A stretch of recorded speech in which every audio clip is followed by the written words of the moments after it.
ladies and gentlemen. Thank you very much for coming to this event. I am Dennis Johnson, and I have a distinguished group of authors who helped on the creation of Campaigning for the President 2012. We did an earlier one of Campaigning for President 2008. Tad Devine was one of the authors of that book, and he's gracious enough to help out in this one. Tom Edmonds, a veteran Republican, is joining us for the first time in our authorship here in our series. Evan Tracey, right next to me, and our own Michael Cornfield down at the end. A little bit about this book. There are obviously several books that are coming out these days about the presidential election. This one, as far as I know, has no scandal. I should know, I edited it. Has no scandal, has no backroom politics, none of that stuff. What we concentrated on in this book is what sort of the heart of what we do at the graduate school, which is talking about applied politics. And our focus on this book was to talk about the strategy and the tactics that were used by the campaigns, and to just look at it from that perspective. We have a number of chapters. We had a combination of political scientists, and we had political consultants as well writing this book. So it was a very nice combination of people, and we're just delighted to have, as it turns out, 2 Republicans and 2 Democrats up here at the table. I won't tell you which ones are which. You can probably figure that out pretty quickly. But delighted to have you all here, and I think what we'll do is we'll start out with Tom Edmonds. Tom is a longtime veteran Republican consultant. He has really been at the forefront of the founding of the GSPM many, many years ago, and he's a good friend of ours. And Tom, tell us a little bit about the Romney campaign and what was going on. Well, I know we're not here to make news, but Romney lost. Americans like real simplistic answers. So, you know, I have to bite my tongue when I'm at cocktail parties when they talk about the Romney campaign, and he failed to get Hispanics, and he wasn't high tech like Obama, so he lost. But it really isn't that simple.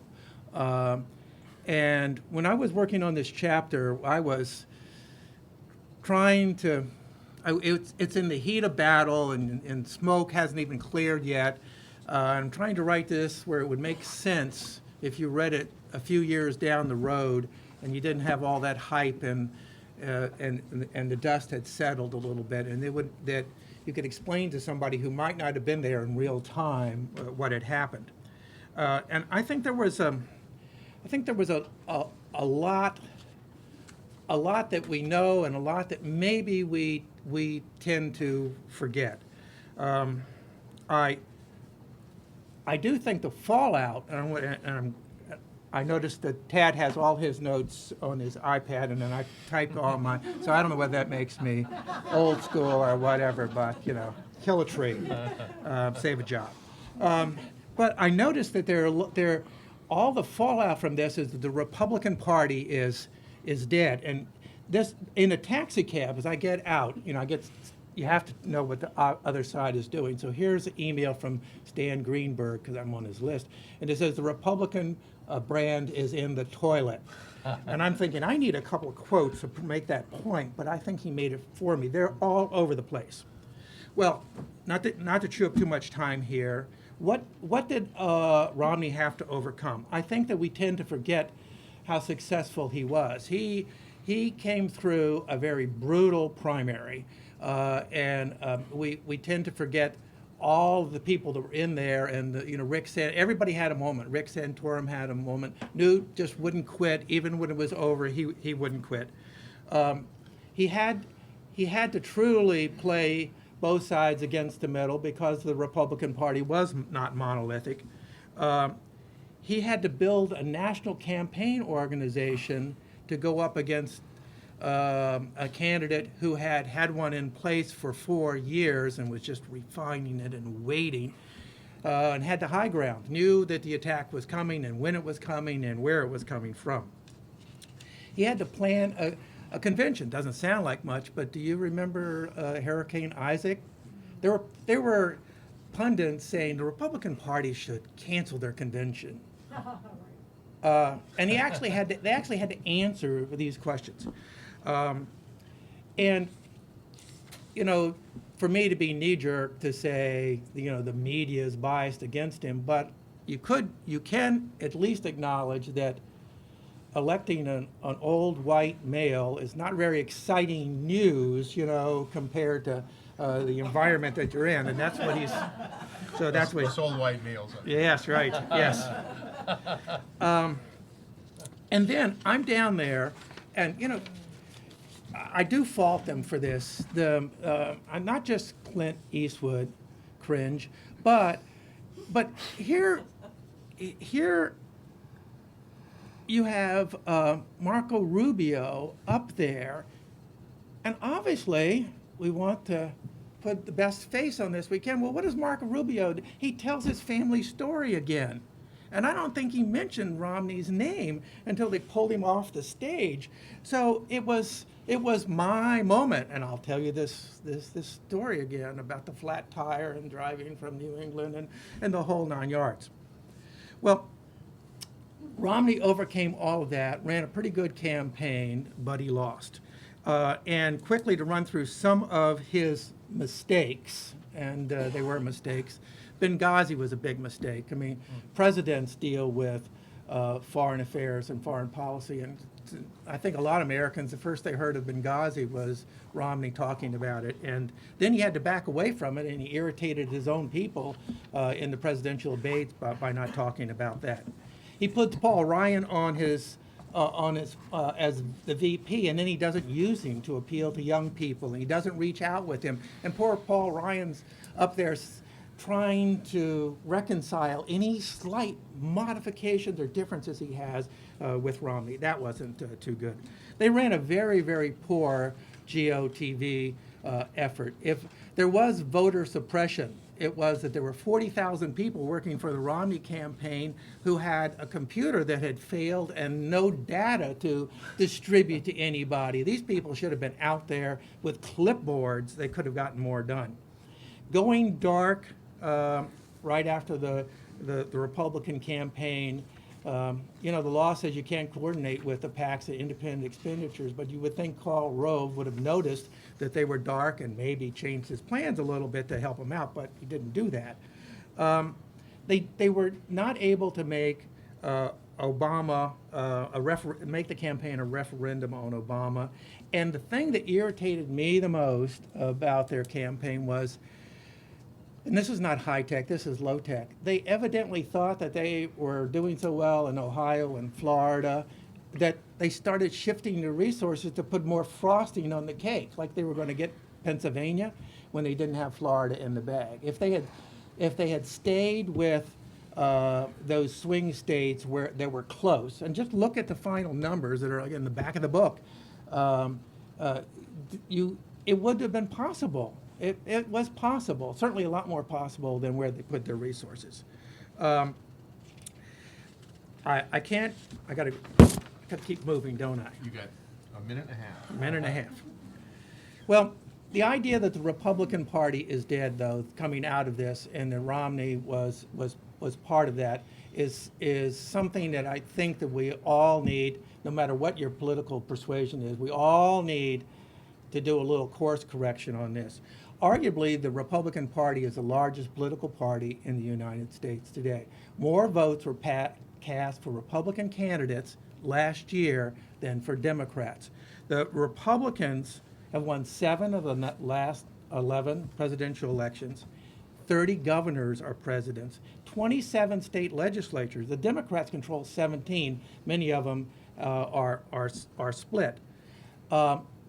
Romney did get the white vote. Romney did get the male vote, but he also got the seniors, the most reliable voters. He carried them. He carried suburban voters. He carried the married people who are married. He he ran a credible campaign, but it is always much harder when you are running against an incumbent. It's going to be a level playing field. And to me, coming out of this, I think that, Romney is yesterday's news. The Republican Party seems to have problems, but I think if you look at the recall vote that took place in Colorado,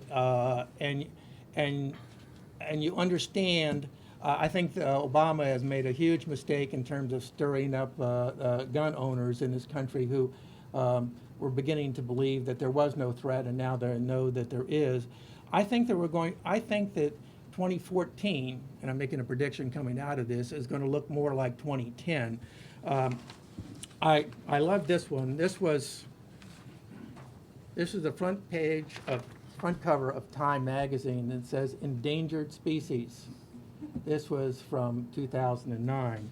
In 2010, the Republicans picked up, just a year later after this cover, they picked up 63 House seats, 6 Senate seats, and 20 state legislature. So I think we're in the same place all over again. Where do I sign up? That really sounds But we're in the toilet. Okay. Well, now, thank you so much, Tom. Now we're going to hear from Tad Devine. Tad, you're going to have to tell us a little bit about, you've had a little experience with Romney, I believe. I did. I worked for Senator Kennedy in 1994 in his Senate race against Mitt Romney, and we were trailing, actually, in early September. And I traveled out to a little town in Indiana called Marion, Indiana, and interviewed a bunch of striking workers at a plant there and made a series of ads that we put on TV. The Boston Globe called it a veritable mini-series of negative advertising. There were 5 of them. And believe it or not, the same people that I interviewed in 1994 showed up in Priority USA, the Obama Super PAC ads in 2012, okay? Not just similar people, the same people in the ads. So that was really something to see. But I'll talk quickly about the factors I think that contributed to the president's victory. First, we had a united party, and I think that was a big advantage over the Republicans and their nominating process. It gave the Obama campaign time to plan a strategy, to perfect their tactics. And if you look at what they did in that campaign, the amount of research that went into it, which is unprecedented, the scope of the research, and how deeply they drilled down into attitudes, particularly attitudes of people who they needed to understand. These are people who were deeply concerned about the state of the economy at a time of high unemployment, a recession that was taking much too long to come out of. They needed to understand how they could offer some fundamental reassurance to those voters. They had the time and the luxury to do that, and also to raise a lot of money and be prepared to take on their opponent. And they spent a lot of time figuring out how to take on Mitt Romney. That allowed them, I think, that luxury of not having the competitive nominating process on their side while the Republicans were going through a series of frontrunners and finally settled on their nominee, allowed them to settle on a frame. And the frame of the election, Tom alluded to this, was really that the Obama campaign tried to impose, was to make it an election about a choice and not a referendum on the president's performance or the state of the nation. I mean, the unemployment rate didn't get under 8%. Fortunately for the president, it was the month before the election when it dipped under 8%, but it was at historic highs. No president since Roosevelt had ever been reelected with unemployment rates so high. And Reagan had been reelected with 7.2% unemployment, but the economy was booming in 1984. I know, I worked for Walter Mondale. And, I think the Obama campaign research that they did about Romney, which really yielded a way to go after him, which proved to be very powerful. And if you look at their advertising, and they spent a lot of money on advertising, and Evan, I'm sure, can talk about that. Really there were 2 basic themes that they were delivering to voters. One was Romney's performance as governor, which they attacked. They said that he was a guy who, and this was a statistic that they delivered with numbing repetition, was when he was governor, Massachusetts was 47th in job creation. Okay, that was out there. That was something they delivered over and over again, as well as attacking him in terms of the budget deficit that he had developed while as governor. So going after his own, bona fides. But most of the money and most of the time was spent on those ads that Dennis alluded to regarding Romney's work at Bain Capital. and what had happened, when he was at Bain, and, what Rick Perry called vulture capitalism. We had a lot of help on the Republican side from Perry, from Gingrich, and others who really set the table for the attacks against Romney, which came later, and they proved to be very potent. But I don't think anybody helped those attacks against Romney as much as Romney himself.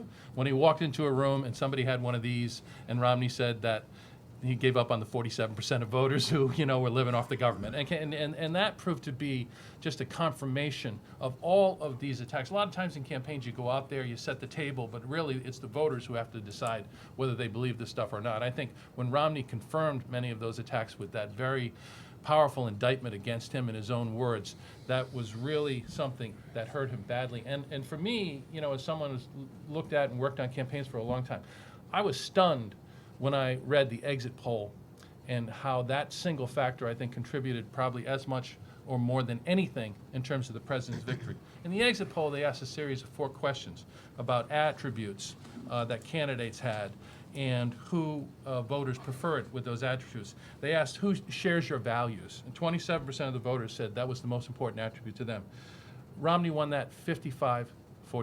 Now that's usually a winning number in campaigns. They asked who is a strong leader. And I can tell you in 2000 and 2004, that was the defining attribute of the presidential election. 18% of the voters said that was the most important to them. Romney won that 61-38. Now, I think the way he destroyed the president in the first debate, contributed to that perception of him as a strong leader. They asked who had a vision for the future. 29% said that was the most important attribute. Romney won that 54-45. So the guy has won shares your values, he's one strong leader, he's one vision for the future. But they asked one other question of the voters, and 21% of the voters said the most important attribute to them was cares about people. And Obama won that 81-18, okay? And if you want to understand the election, the guy who loses shares your values, strong leader, and vision for the future lost the election. It's almost inexplicable, except there was a whole campaign set up to convince people that that guy did not care about them. It spent almost $1 billion delivering a message. The message was heard in the targeted states, and voters reacted to it. Now, I think there are a couple of other things that contributed to the president's victory beyond that strategic imperative that they pursued. The course of events, I think, gave him some advantage. The economy was recovering slowly, but there was job growth. And the unemployment rate, as I mentioned, did dip below 8%. Fortunately, right before the election, and I think it allowed voters to see some light, perhaps, at the end of a very long tunnel. The killing of bin Laden, I think, was a demonstration of strong leadership on the part of the president. The rescue of the auto industry, okay, a policy decision made by the president, which played itself out, particularly in Ohio, okay, a state that a Republican candidate for president who has won has never lost, okay? That had huge implications, I think. Hurricane Sandy, another great finding from the exit poll. 15% of the respondents in the exit poll said that president's actions in Hurricane Sandy were the most important reason for, or said that they were asked about Hurricane Sandy being a factor in their vote. 15% said it was the most important factor in their vote, and 63, they picked Barack Obama. Actually, 73-26, they picked Obama. So 15%, the most important reason for their vote, 73-26 Obama. 27% said it was important, and they were 65-33 for Obama. So you had this event happening at the end of October. The president was able to go out with a Republican who, by the way, gave enormous advantage to the president by standing there, Governor Christie, with him, and delivering this message of bipartisan leadership at a time of national crisis, okay? And that helped a lot, and it was reflected in the exit polls. The Obama campaign's organization, 755 field offices, 3 times as many field offices as the Romney campaign. I know at the time I was living in Virginia, I had 4 people come to my home and, make sure my wife and I, my daughter who were registered there, were going to vote. In the turnout was down from 2008, but turnout was up in all the target states. Okay, so if you want to know if campaigns make a difference, yes, they do make a difference. Okay, turnout was up in every target state, even though turnout was down nationally.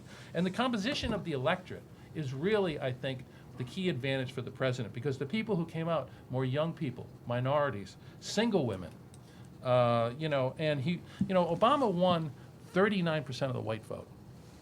Okay, I mean, Michael Dukakis did better. Okay, and 39% of the white vote, but the white vote is only 72% of the electorate in 2012. Okay, when I worked for Walter Mondale against Reagan, it was, I think, 89% of the electorate. Okay, so this is a very changing nation in terms of the composition of the electorate, and that electorate, the younger, the more diverse electorate, more single women who were voting, who were particularly affected by issues like what the Democrats call the war on women. You know, putting issues like contraception and you know, abortion rights in play.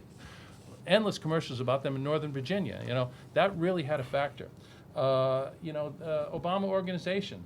It was, they had that huge small donor and online contributions that they had from 2008 in it. But they also had a very efficient and highly targeted media buy. I learned this from reading stuff that Evan has written. I mean, the Romney campaign paid $72 more per ad than the Obama campaign did. Okay, and when you're broadcasting as many ads as they do, that makes a huge difference. They just were not, they spent a lot of time knowing who the voters were that they were looking for and getting to them in the most efficient way. They saved an enormous amount of money. And they wound up outspending, campaign to campaign, outspending Obama. Obama outspent Romney massively in places like Florida and Ohio and elsewhere, sometimes 2-to-1, campaign to campaign. There was other spending, but campaign to campaign, they had a real advantage. And by the way, campaigns pay a lot less than super PACs for ads, okay? So you get a lot more ads. They had an early definition of the battlefield. You know, in December of 2011, Jim Messina laid out 5 scenarios under which they could get over 270 electoral votes, and each one of them was plausible. And they pursued all of them, and they won almost every battleground state except North Carolina because they were able to define the battlegrounds and force Romney to play on their turf. Romney tried a little bit to get in Pennsylvania, couldn't really do it, but they controlled, that aspect of the election. And finally, to conclude, I think the president and his team not only decided to run a very aggressive and effective negative campaign against Romney, but they also understood the one lesson that I think I've learned in working, over 30 years on campaigns now, and something that I really believe, which is that every winning campaign is about the future. And I think they were able to condense their message to a single word: forward. Okay, and forward's about the future. All right, and because they understood that if they didn't offer some vision, some idea that things were going to get better, voters might turn off the switch and walk away from them. So I think all of those factors contributed significantly to what was, I think, an impressive victory for the president. Thank you, Dan. Now, I'm going to turn to Evan. Tracey, Evan is now with National Media, which is a major Republican media firm, but he was also president and founder of something called CMAG, and I wish you would explain what that is to everyone. But Evan, everyone's on computers, everyone's online, everything. In this campaign, wasn't television just dead? No, to the contrary, Dennis. But I did sort of tongue-in-cheek title my chapter, traditional media when more meant less, only because of the more factor. A lot of times in presidential politics, especially, you see innovation. This is kind of the one chance political campaigns have to innovate. I like to sort of go out there and say, if you innovate and lose, it's because you tried something new. If you do the same old thing and lose, it's because you have a lousy candidate. And that's generally the rule that guides political consulting these days. But presidential campaigns are really a chance to kind of go out and innovate and do things differently. When this election started, the backdrop was you had what was going to be a Citizens United fueled election. Spending limits out the door, record spending was going to take place. But money in politics is really nothing new. Every election is a rerun of the last election, just adjusted for inflation. You see more money spent. You see ads going a little earlier. So not a lot of innovation there. Again, look as hard as you will in this last election, you will not find the Daisy ad or Dukakis in a tank or any equivalent ad that's going to come back and say, wow, that was really a game changer, and put it on the reel, and that one will live forever. So, I kind of got down to looking at this race for the chapter as kind of a couple things. First of all, I'm here to report that for all the talk of social media and the Twitter machines and all those wonderful toys, television and traditional radio advertising is still alive and well. If you take the spend that just the candidates themselves spent in the final 4 months of the election and you annualize that for an entire year, they spent roughly the same amount of money as Verizon, AT&T, who are the two biggest spenders on traditional media in the country. So traditional media still matters. Television still, is what is the biggest megaphone and allows the campaigns to disseminate their unfiltered messages directly to the voters. I think that really this election, every kind of election comes back with a title. I think the last 10 have been the internet election, but I think this one was more along the lines of kind of find and grind. I mean, I do think that to Tad's point earlier, the investment in data, the investment in finding voters and knowing where they live and finding their neighbors and knocking on the doors. I had a friend of mine from a state, from Ohio actually, that was telling me stories about how the Obama campaign found, students in high school that had truancy problems and convinced the school districts that registering to vote was a civic duty, thus expunging their truancy records. So and able to, sort of go out and identify these people and then literally just sort of drive them to the polls, metaphorically, in some cases physically. Campaigns are still about, from an advertising perspective, spending the most amount of money when you have the least amount of people left to influence. There's no other business that advertises like this, where you've got 1 or 2% of undecided voters at the last 2 weeks of October, and the campaigns are spending more and more to reach those 1 or 2%. The Madison Avenue is kind of half of all advertising is wasted, and we don't know which half. Politics, it's more along the lines of 90% of advertising wasted. We don't care as long as the 10%, as long as that 10% lands on the target and that works. I think also, Tad said it right. Campaigns matter, but candidates matter too. I do think if you took the same team that ran Obama and had them switch and go run Romney, and the Romney team ran Obama, the outcome probably would have been the same. Again, candidates matter in this environment. Understanding what voters need and want and being able to transmit that, especially using advertising matters. The Romney campaign, the Bain Way was what you sort of heard. And I think, Tad's point was dead on. And this is probably, if there's a lesson to be learned, it's don't bring your media buying in-house and then apply a sort of corporate takeover model. Being able to negotiate, being able to have relationships, being able to understand the mechanics of getting spots on the air. There's a lot of sort of horror stories that have come out kind of since I wrote this, and some would say it probably is from a Republican perspective. Where things like Senator Portman had to call the Romney campaign and tell them that they weren't buying the right markets in Ohio. That kind of matters in a campaign. The ability to execute your buys. When we all started in this, it was you bought your media, a week, on Friday evenings so that your opponents, had to wait till Monday to change traffic and add to their buys. Those days are over. Buying television, buying radio, buying newspaper, buying digital right now, it's all about supply and demand. And with all the extra money that is in the process right now, the Obama campaign was laying their buys down, months and months in advance. It just didn't matter that the Romney folks knew what they were going to do, and that contributed in large part to this, cost savings. And that's, again, you have two resources in a campaign. You have your money and you have your candidate's time, and you can't squander any of those. And I think certainly the Romney campaign in, trying to institute the Bain Way probably end up wasting a lot of their candidates' money in this case. Additionally, I think, again, having candidates with car elevators and candidates that talk about 47%, never quite help you in an election. And I think, the Obama campaign, again, I agree with Tad completely on this, is the forward, was a good strategy. I think a lot of people sort of scoffed at that coming out of the gates. But in this media environment where there is so much competition for eyes and ears, the fragmentation of media is incredible in the sense that, we now watch television with our iPads and our iPhones and our Androids, and sometimes even a radio going on in the background. There's sort of multiple stimuli going at most people. A lot of ways where television's become radio. When commercials come on, you used to reach for remote control. Now you reach for your, digital device, and your eyes leave the screen. And I think if you look at one of the things the Obama campaign did, brilliantly, is they had a common thread through all of their advertising, all of their messaging, that again I think just reinforced sort of who in this race had a campaign, who in this race had a vision. The Romney campaign, they really didn't run a campaign. They ran spots. And I think if you go back and you look at their advertising, is just sort of poorly as it was executed on a purchase standpoint, it was equally so on a messaging standpoint, because you really couldn't tell what he was trying to do one week to the next, one market to the next.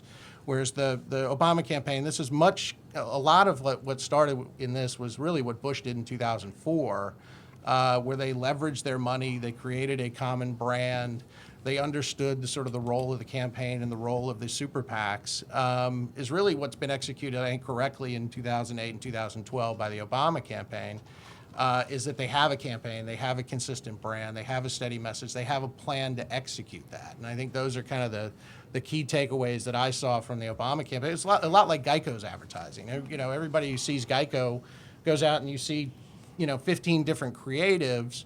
They're all sort of geared to a little bit different audience, but they all end with the same message: is we're going to save you money on car insurance. And I think you've seen that with Hope in 2008, and you saw that with Forward in the last election. Kind of the last thing I'll touch on here is just kind of the role of super PACs. And I just wonder sometimes if my friends down at Crossroads have a stack of T-shirts that say, we spent $300 million and all we got was 3 more Democrat senators. This is really the place where a lot has changed with advertising. And again, you have these people that are not part of the campaign.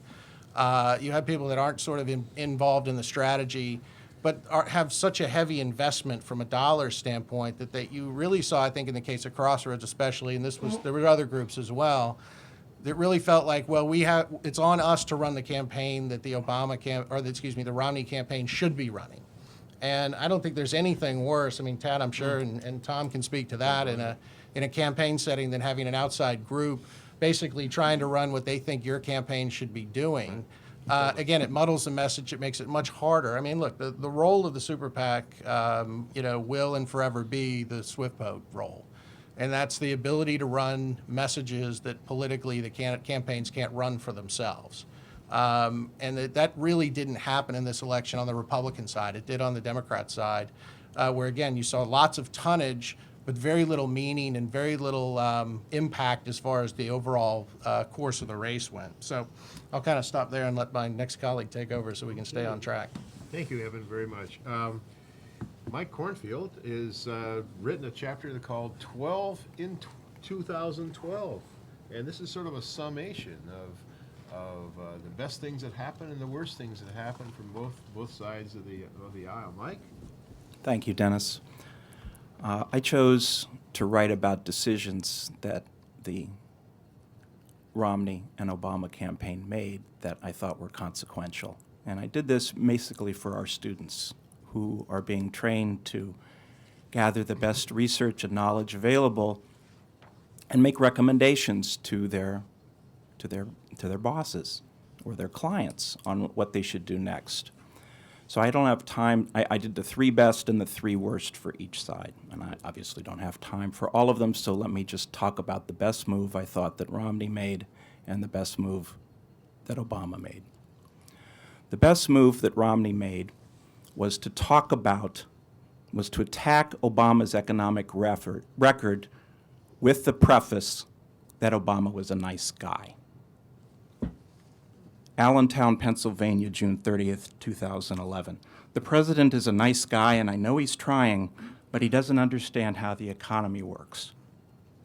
Nashua, New Hampshire, November 21, 2011. The president is a nice guy, but he's never led before. He didn't lead in Illinois, he didn't lead in the Senate, and he's sure as heck not leading in the White House. Richmond, Virginia, May 4, 2012. The president's a nice guy, but he's never had a job in the private sector. He's never created a job. Washington Post quote, September 24, 2012. The president is a nice guy, but he doesn't have a clue about how to get the country going again. So what was the purpose behind that preface? Why did not just go right after him and say, this guy has a dismal record on the economy, he's not a leader, he doesn't know what he's doing, let's get rid of him? Well, I'll let Romney explain his own strategy. And he explained it to us all via Jimmy Carter's grandson in the notorious 47% speech. These people I told you, this is Romney talking to those fundraisers, the 5 to 6 or 7% that we have to bring onto our side, one of the ironies of this, of course, is that Romney's information told him that 47% were Democrats and 47% were Republicans, and the battle was over the remaining 6%. We did focus groups, and when you say to people, these independents, do you think Barack Obama is a failure? They say no. They like him. But when you say, are you disappointed in his policies that haven't worked? They say yes. And because they voted for him, they don't want to be told that they were wrong, that he's a bad guy, that he did bad things, that he's corrupt. These people that we have to get, they want to think they did the right thing, but he just wasn't up to the task. They love the phrase, he's in over his head. And that was a message strategy. Obama's a nice guy, but. Obama's a nice guy, but. And I think that worked pretty well. And in the jargon of our profession, what that approach did was create a permission structure for people who had voted for Obama to consider voting for Romney. The best move that Obama made, I think, in the 2012 election occurred 1 week after the 2008 election. You'll recall that during the long, hard primary battle between Obama and Hillary Clinton, that one of the things that Obama did was to win the endorsements of the Kennedys, Ted Kennedy, Caroline Kennedy. That created a permission structure.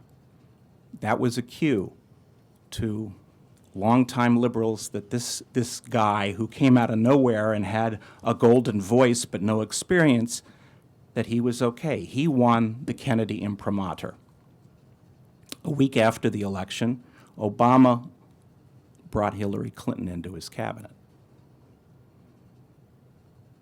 This is alliance politics of the sort you see on the Tudors in HBO or in ancient Greece, and this kind of politics still works. Tad mentioned that Obama had a clear path to the nomination. Why did he have a clear path to the nomination? Because the Clintons were in the Obama team. They didn't criticize him for 4 years. They said nothing. Hillary traveled the globe, right? So when during what is called Obamacare, if Hillary had been on the outside and Bill had been on the outside, can you imagine what they would have said? They would have been issuing very subtle little critiques. We know healthcare. Silence. Absolute silence. And then the last payoff, when Obama proved unable to answer Romney's message, you're a nice guy, but you don't know how to lead the economy, who fixed that? Bill fixed it. He fixed it at the Democratic Convention with an hour-long speech in which he did what Obama was and still is unable to do on his own, which is to narrate the American story and the economy in a positive way. And Clinton laid out the statistics of how many jobs had been created in Republican administrations and how many had been created in Democrats. Give you a hint, twice as many for Democrats. And explained what had happened, and the key line was nobody could have done better than Obama did. And again, that gave people permission. Yeah, he's on our side. He's a Democrat. And this is preferable to what the Republicans do. So the Clintons helped. What did Romney have? Who could he turn to help? He could not turn to the Bushes. You'll recall that at the Republican convention, the name of the last Republican president who served 8 years was uttered once by his brother in a passing reference. The Republican Party, perhaps out of necessity, partly out of choice, treated George W. Bush in 2012 as though he was one of those monsters that if you close your eyes real tight and run out of the room, he doesn't exist. But the voters did not forget George W. Bush. And there was no alliance between Romney and the Bushes. For that matter, there was no real effective alliance between Romney and John McCain. Romney campaigned by himself. Paul Ryan did not have the Rolodex, the record, the money, the contributors, the intelligence that the Bush family and the McCain campaign could have brought him. And one of the things we're waiting for when the histories get written is why Romney basically ran a solo operation. So, let me be the first to turn to 2016. If you buy my logic that alliance politics matters, there are two questions to consider today. One is, who among the Republicans vying for the 2016 nomination is going to embrace the Bushes? Bush's popularity right now is the same as Obama's. He has made a recovery in public standing. He's in the low 40s. That's not great, but that's a lot higher than he was. And he has resources. His family has resources. And I think we have to watch these candidates, or these almost candidates, and see who goes and pays tribute in Dallas. Who will win the Bushes? And on the Democratic side, my goodness, what a mess. We have the Clintons and the Bidens and the Obamas. And Obama has all that data and all those algorithms and all of the prestige that still goes to someone who's in the second term of a presidency. And what is he going to do? Who is going to get what kind of access to that data? Who is going to get his imprimatur? It may not be until after the nomination, but there will be actions that are going to be taken. And so the wheel turns, the cycle continues, and in addition to everything else that my colleagues have discussed, alliance politics goes on. Thank you very much. Ladies and gentlemen, let's give them a round of applause for all their insights. We have a few minutes left, and I'm sure there have to be some questions from the audience. If there's not, then we're just going to talk among ourselves. Yes, sir. Yeah, I have a question in consideration of what you guys might think young voters are going to be in relation to the next election in a couple cycles. In particular, the fact that I think that most of the people that are under the age of 35 have come of age in a time where they've seen institutions fail, whether it's government, whether it's business. And honestly, we don't have a lot of faith in institutions generally.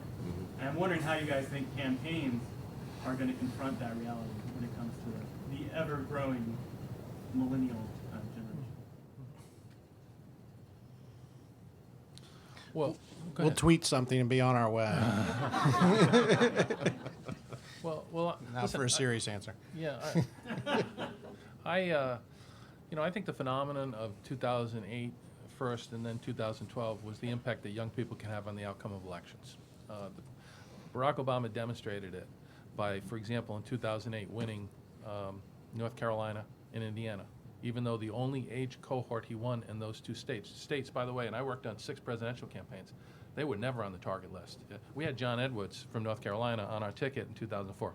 And we took a look at it. There's no way we were going to put North Carolina in play. So Obama wins Indiana, he wins North Carolina. He only wins 18 to 29-year-olds. That's the only age group he wins. Loses every other age group, but he wins 18 to 29-year-olds. And in the past election, he wins voters under 45, but he loses voters over 45. Okay, but he still wins an impressive victory in terms of popular vote. So I think, as people who run campaigns have to look at young people now and say, listen, all of this stuff that basically says young people don't vote, forget it, it's just the old people, talk to them all the time, you're going to win the elections. That stuff is off the table because now we have ways of communicating with young people. It's not the traditional ways. I make television ads for a living, and I teach a class, and one of my students said to me a couple of weeks ago, well, how are you going to talk to people like us? We don't watch TV. You know, that's a very good question. And the answer is that we're going to talk to them through these things, okay? And we're going to talk to them through these things. And we're going to talk to them on TV on like the Colbert Report and the Daily Show and venues where they say they don't watch TV, but they do watch TV, okay? They just don't watch commercial TV and network TV. So I think finding those young people, mobilizing them, and getting them out to participate because we can now communicate with them very effectively and not in such a costly manner of paid television advertising is an excellent strategy, principally for Democrats, because young people seem to be, you know, certainly the numbers say Obama won over 60% of the 18 to 29-year-olds last time. He won 67% in 2008, so it was down a little. But nevertheless, 60-40, that's a pretty big margin. And if we can expand those numbers and keep people participating. So I think there's going to be aggressive efforts targeted to young people through technology medium, through social media, and through other means of communications where people are aggregating to try to raise the stakes and get them to participate in elections and to get them, most importantly, to register to vote. And that's why, by the way, to be a little partisan, Republicans are putting so many obstacles in the way of registration and participation on the part of Democrats. So. All right, I have to respond to that. Well, if you remember 2008 and all the emphasis on the youth vote and rock the vote and all the things, I mean, there was just, I mean, Obama went to every university that's there and some that don't even exist to speak. And the youth vote went from 17% of the total to 18% of the total. Now, admittedly, he got most of them, but there was no turnout.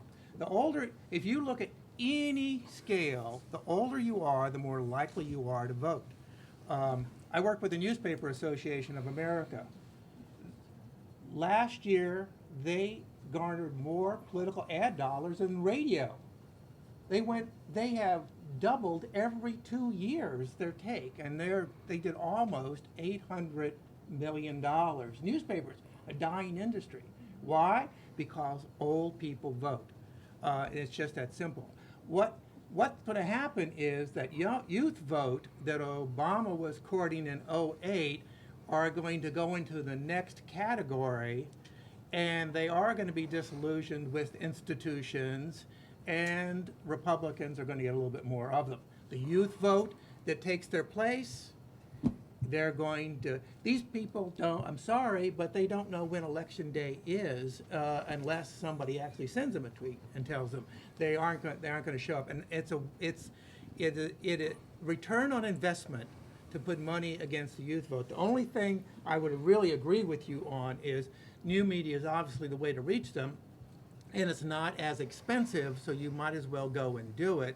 But it doesn't mean that the tendencies and the trends that we've seen from one election after another are really going to change because of the way you get your information. I'll just leave this one thought. I thought it was very interesting. The Pew study that said where do you get your political news, and 8% said late night talk shows, right.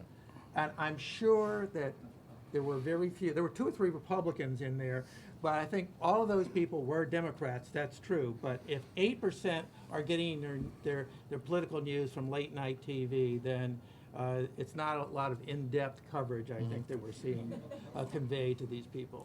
So I'm thankful that the youth don't want to vote, and I'm very happy about that. I don't want to be quoted on that, but I'm very happy about that. There's a camera over there, by the way. So I'm going to disagree with both my previous colleagues. I don't think the medium that you use has anything to do with how youth is going to vote. I think youth will vote for the party that has a way of helping them deal with their student loans, of helping them deal with health care costs, of helping them stay out of war. I think policy will make the difference, and policy as explained through campaigns and then sent through whichever media you want. But the party that can restore a sense of the future to you and say to you, you're not going to go bankrupt paying for your parents' health care. You're not going to go bankrupt because you owe $70,000 in student loans. You're not going to go die in the Middle East. That party is going to be the one that wins more youth votes than the other party. There's an interesting little historical thing. You might recall, some of us who have gray enough hair, that Ronald Reagan was particularly attractive to young people. That's a long time ago. And of course, that cohort, as it's gotten older and older, have basically stuck with the Republican Party. Any further questions? Further questions? Yes, sir. Sort of a cynical question. Oh, no, The no. last few electoral cycles, it's been certain states where the election to a certain extent has been won or lost. The Ohio's of the world, the Florida's. Do you see other regions, and to a certain extent, the Mountain West was kind of a region that flipped recently. Any other regions coming into play?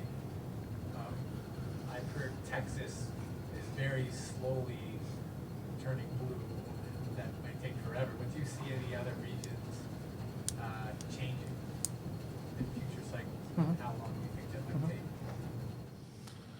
Well, listen, I think the battlegrounds, they emerge over the course of time, and I think, Florida and Ohio and those Midwestern states are, and certainly the West now, where Colorado and New Mexico, and even Arizona, I think, is on the verge of being potentially competitive in a presidential. Clinton won it once in a three-way race, but, I do think you have to look at the demographics, and I think, Texas, I think it's take a while in Texas, but I mean, if you look at the numbers, I talked about white vote before, and, 72% of the electorate. If the trend that we've seen since the 80s continues in terms of white vote in America, and all of the population statistics suggest that it's not only going to continue, it will accelerate, then, you're going to have an electorate where it goes from 72 down to below 70 into the 60s, and 2 or 3 election cycles, you've got an electorate that's maybe 60-40, in terms of the white vote. And when you're a Democrat, and I mean, in the last election, 11% of the Republican vote was non-white. 89% of the Republican vote was white. About 56% of the Democrat vote was white. 44% was non-white. Okay, so if you've got a country which is rapidly becoming non-white, and you've got one party which is appealing to whites and non-whites, and one party which is almost exclusively appealing to whites, I would suggest that a lot of places are going to come into play, as that demographic trend continues, unless things change in terms of and I agree with Michael, policy really does matter. That's why immigration reform, and other issues are going to have a huge impact on determining the destiny of voters. I agree with the basic premise of what he's saying. I'm not sure I agree with what the outcome of that would be. But before you really worry about what are the trends, is the Southwest going to be more important? Is it are states that are red going to become purple? Look back at the Gore campaign.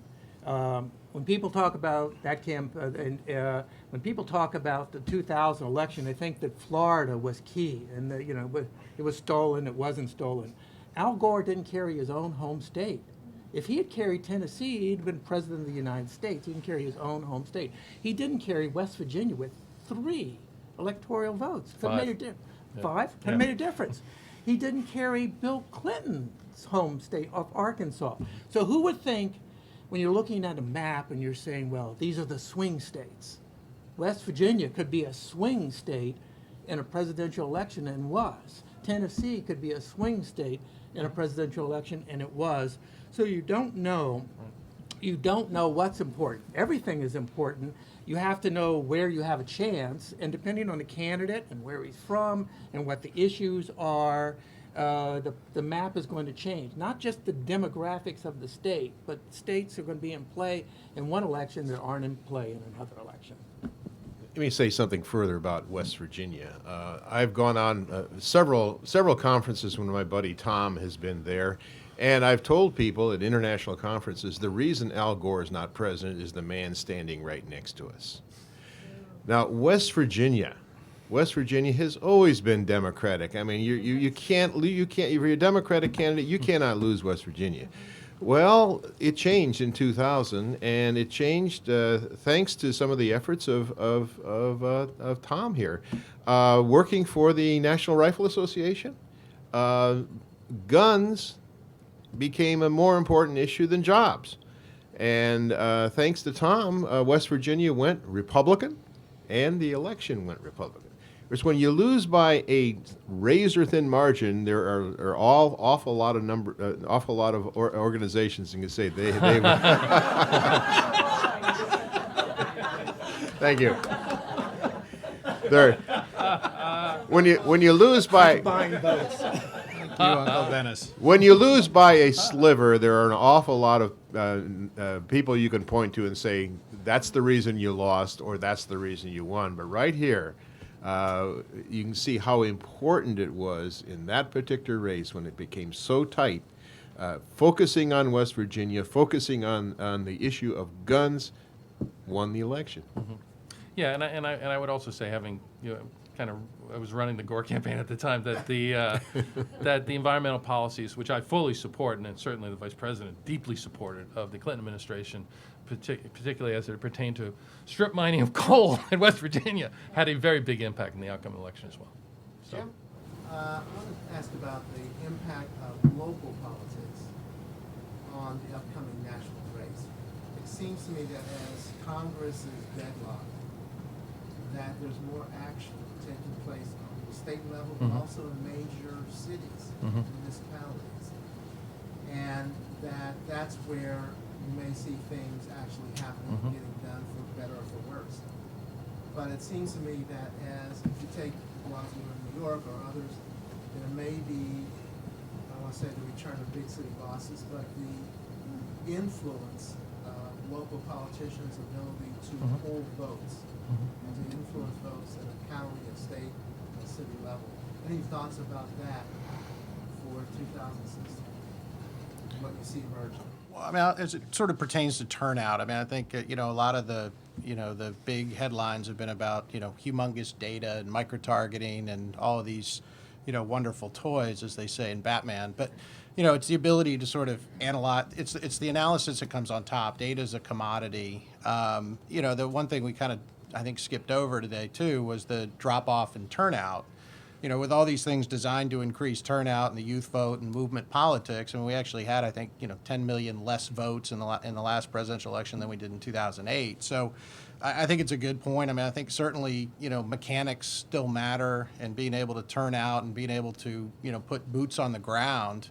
If turnout's going to continue to decline, then it's going to matter to, basically put some of these, machineries back together. I mean, I think one of the things you saw is a sort of a shift in advertising, especially, is that a lot of the advertising switched from, persuasion to just strictly moving your constituency and moving your base. I mean, it was less about, persuasion, and I think a lot of the messaging has become more umbrella messaging, and a lot of the politics that go on underneath that are happening definitely, and I think at the city and county operative level, and I think that's becoming more important. I'd argue I don't think it ever became, less important, but I do think in this sort of current environment, these things matter. City government, clearly, states are moving outside of the federal government right now to try and, move policy. So I think, yes, you're seeing a greater shift in the power bases. Cyrus will have the last question. Thank you. Cyrus? Yeah, none of the panelists talked about the elephant in the room, pun intended.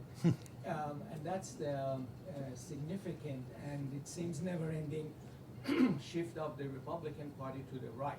So I think much more than the demographic factors or other factors, and I think it's I'm agreeing with Michael on this, it's because of the policies. What effect would that have on future elections?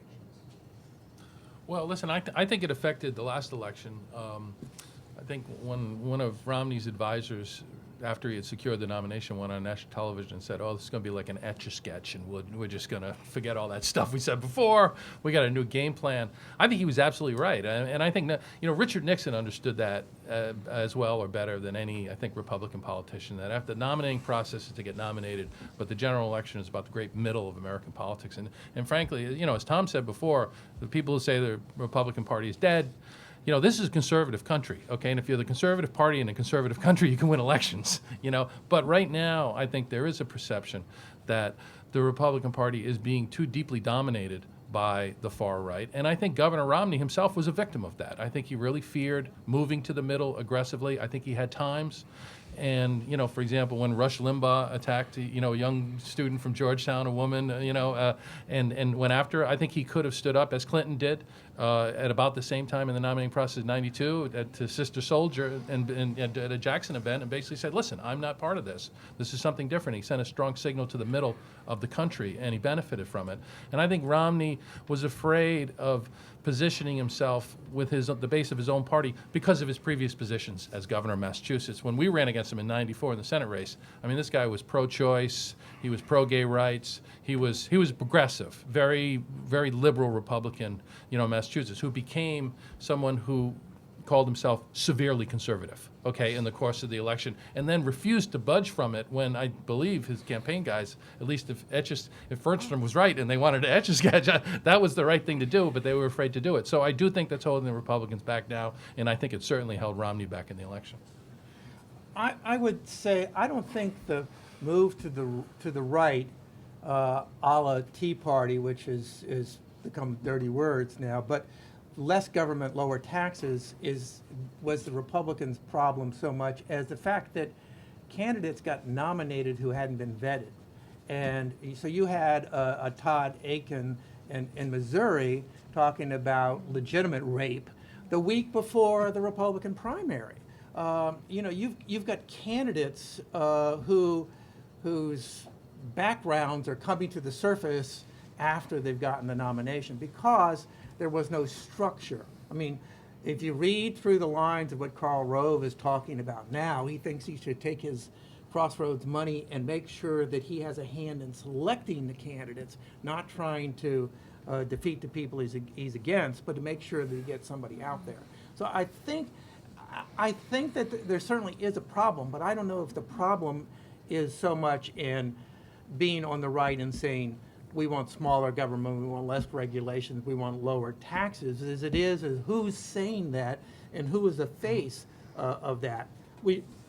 Clara McCaskill is the luckiest person in the world to be in the United States Senate, and she shouldn't be there if you just looked at campaigns and how you could run them, but she didn't win it, we lost it. And this was because of the candidate selection process. So if you see Republicans making the same mistake again because they're getting pressure from the non-structured outside of the party on the right, then I think you're absolutely right. But if they can correct that, I don't think being conservative is going to be an issue. Right. Thank you. Before we adjourn, I'd like to thank a couple of people. 4J Williams, way in the back, who put on this whole conference for us. And her colleague John Brandt up here in the front. Very important. We were really honored to have our director Mark Kennedy write the foreword to this book. And Mark, do you have any final words for us? My final word is let's give a round of applause to Dennis for putting together this book and the great panel. Thank you.